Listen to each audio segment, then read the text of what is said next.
मंडळी, श्री स्वामी समर्थ. स्वागत आहे तुमचे आपल्या स्वामी शक्ती या चॅनलवरती. बघा, आज अधिक अमावस्या. खरं तर ही अमावस्या सोमवारी आल्याने आपण तिला सोमवती अमावस्या असे म्हणतो. आपल्यापैकी असंख्य लोकांच्या घरात आज सकाळपासून उपायांची सेवांची सुरुवात झाली असेल. कारण बघा, अधिक मास हा तब्बल 33 महिन्यांनी म्हणजे 3 वर्षांनी येतो.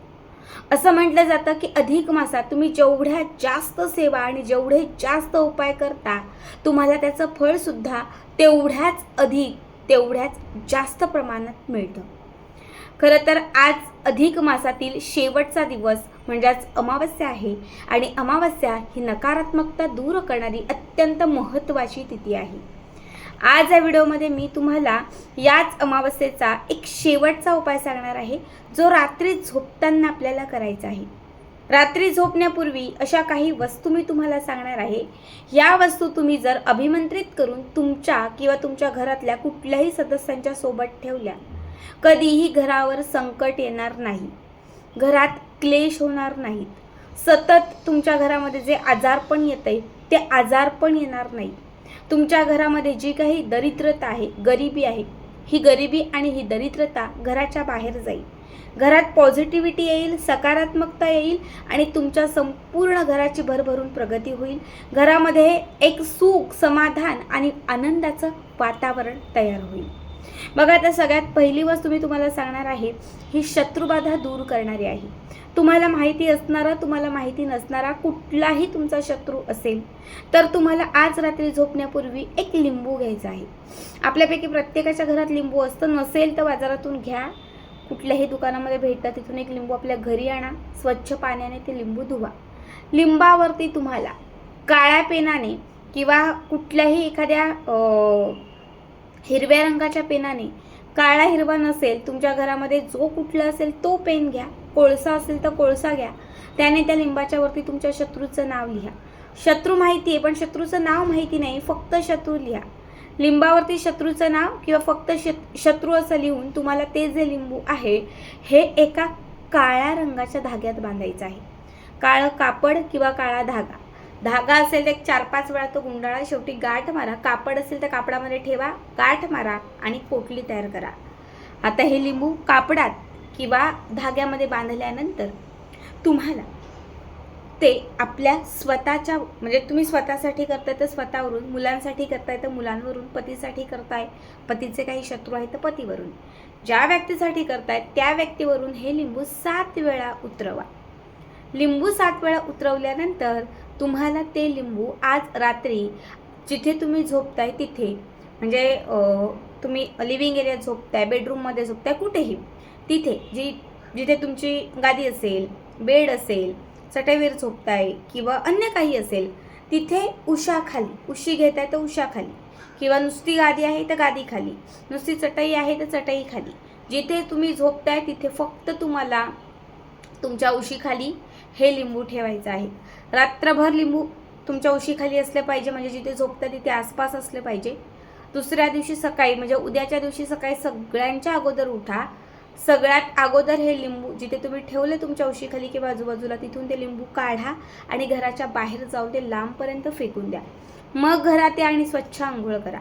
ज्या शत्रूच्या नावाने हा उपाय तुम्ही केलेला आहे, ज्याचं नाव तुम्ही त्याच्यावरती लिहिलेलं आहे, बघा, एका रात्रीत त्याची जी काही शत्रुबाधा आहे ती तुमच्या आयुष्यातून कायमची नष्ट होईल. आता मी तुम्हाला दुसरा उपाय सांगतेय.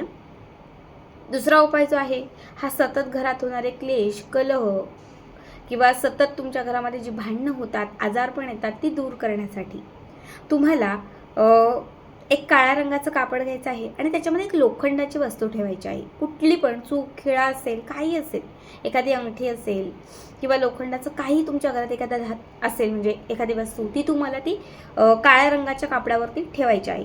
त्याच्यावरती एक चिमूटभर तुम्हाला काळे तीळ ठेवायचे आहेत. काळे तीळ आणि लोखंडाची वस्तू काळ्या रंगाच्या कापडामध्ये तुम्हाला घट्ट बांधायची आहे आणि ही पोटली तुम्हाला तुमच्या उजव्या हातामध्ये घेऊन जो काही त्रास होतोय, जी काही बाधा आहे ती नष्ट होण्यासाठी प्रार्थना करून तुम्हाला या अमावस्येपासून ते आपल्या जवळ ठेवायचं आहे. पतीला काहीतरी स्वप्नदोष आहे, मुलं नीट झोपत नाही आहेत, मुलांच्या पाठी सतत आजारपण लागलंय, तर तुम्ही मुलांच्या उशीखाली ठेवा. पतीला त्रास होतोय, पतीच्या उशीखाली ठेवा. तुम्हाला त्रास होतोय तर तुमच्या उशीखाली ठेवा.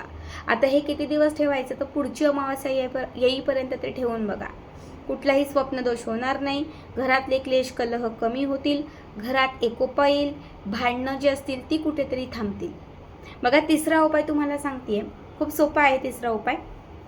तिसऱ्या उपायासाठी तुम्हाला लागणार आहे एक लवंग, फुलवालं जे लवंग असतं, हे फुलवालं लवंग तुम्हाला घ्यायचं आहे. बघा, घरामध्ये खूप दारिद्र्य आहे, घरामध्ये सतत गरिबी येत आहे, घरात पैसा येत नाही, पैसा येणं थांबलेला आहे, म्हणजे कुणीतरी तुमची लक्ष्मी बांधलेली आहे. एक फुलवाला लवंग घ्या, आपल्या देवघराच्या समोर बसा. जिथे आपलं देवघर आहे तिथे देवघराच्या समोर बसा. बसल्यानंतर तुम्हाला एक तुपाचा किंवा एक तेलाचा दिवा देवघराच्या समोर लावायचा आहे. ऑलरेडी लावलेला असेल तर तोच घ्या. आता बसण्यासाठी एक आसन घ्या. फुलवाला लवंग जे आहे, हे फुलवाला लवंग सुगंधी अत्तरामध्ये बुडवा. कुठलं पण, हिना, गुलाब, मोगरा, कुठलं पण अत्तर असेल त्या सुगंधी अत्तरामध्ये बुडवा. आता हे फुलवाला लवंग आणि थोड्याशा गुलाबाच्या पाकळ्या, 4-5 किती पण भेटतील तेवढ्या, 4-5 गुलाबाच्या पाकळ्या तरी तुम्हाला घ्यायच्या आहेत. सुगंधी अत्तरामध्ये मिक्स केलेलं हे लवंग तुम्हाला हळदीमध्ये बुडवायचं आहे. देवघराच्या समोर तुम्हाला एक मातीची पंटी किंवा एक भांडं ठेवायचं आहे, त्याच्यामध्ये हे लवंग ठेवायचं आहे. त्याच्यासोबत 4-5 तुम्हाला त्या गुलाबाच्या पाकळ्या ठेवायच्या आहेत आणि त्याच्यामध्ये 4-5 भीमसेनी कापराचे तुकडे घालायचे आहेत. आता कापूर पेटवायचा, प्रज्वलित करायचा.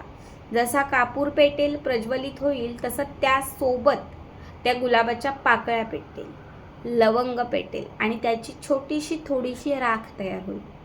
पूर्ण राख झाली, पूर्ण ती शांत झाली, विझली की त्याच्यानंतर ती राख त्या भांड्यातून बाजूला काढायची. एक लाल रंगाचं कापड किंवा एखादा कागद घ्या. लाल नसेल तर सफेद कापड घेतलं, कागद घेतलात तरीही चालेल.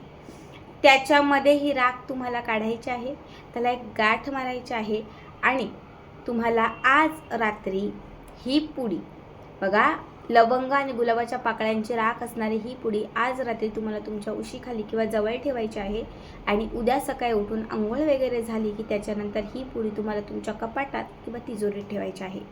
बरकत येत जाईल. कुणीही लक्ष्मी बांधली असेल ती पूर्णतः खुली होईल. पैसा, धन, ऐश्वर्य यांची भरभरून प्राप्ती होईल. खूप साधे, खूप सोपे उपाय आहेत, नक्की करा.